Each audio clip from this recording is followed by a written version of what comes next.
Meet Jake and Sarah. Jake makes $90,000 in tech. Sarah makes $82,000 in marketing. Together, that's $172,000 a year. Top 25% of American households. They should be rich. But every month on the 28th, their checking account says $43.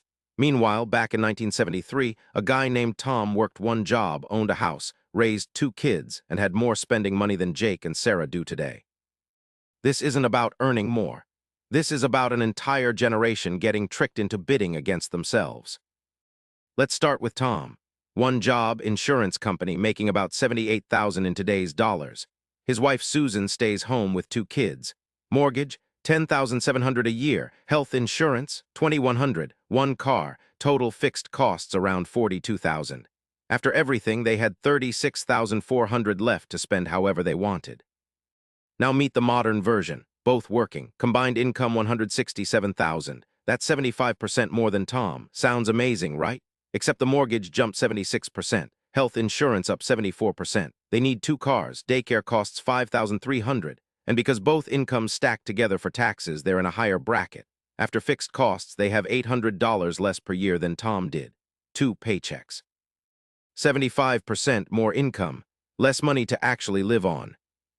Here's why. In 1995, when a house goes up for sale, a single-income family shows up.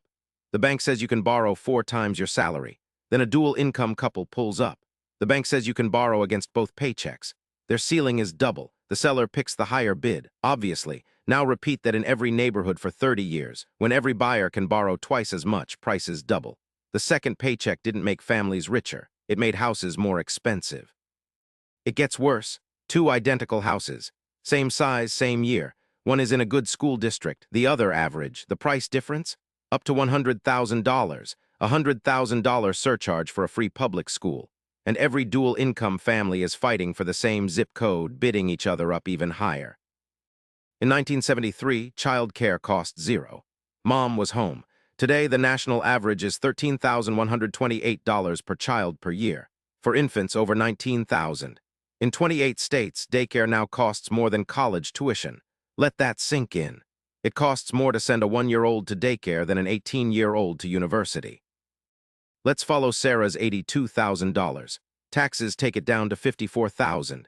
Daycare, $13,000. Second car, $8,000. Work clothes, lunches, takeout on the nights nobody cooked.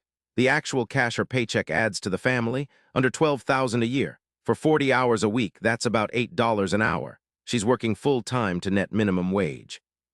Here's what nobody talks about. In 1973, the stay-at-home parent wasn't just raising kids. Financially, she was an insurance policy.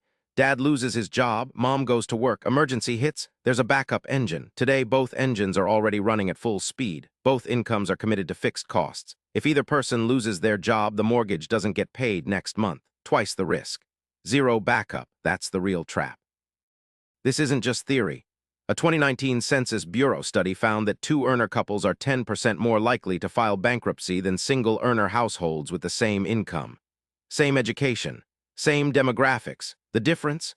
The 2-earner couples spent both paychecks on housing. When a shock hit, they had nowhere to go. Now let me tell you about Ezra and Lily. Same income as Jake and Sarah, $170,000, but they did something different.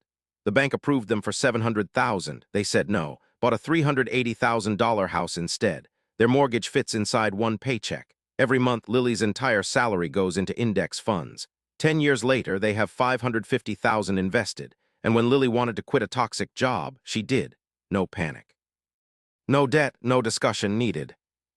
Here's the move. Build your financial life as if you only had one income.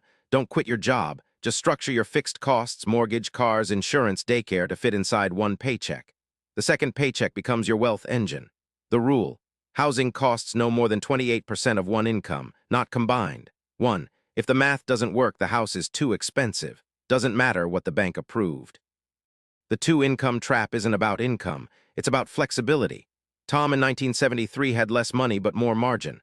Less stuff but more reserves. That margin, that reserve, that ability to absorb a shock without losing everything. That's what wealth actually is. 2 incomes were supposed to give you double the security. Instead, they gave you double the fixed costs and 0 backup plan. So tonight, ask yourself one question. If one of these 2 paychecks disappeared tomorrow, would you adapt? Or would the trap snap shut? Because the answer to that question is the only one that matters. If this reframe helped you, subscribe and share it with someone who needs to hear it.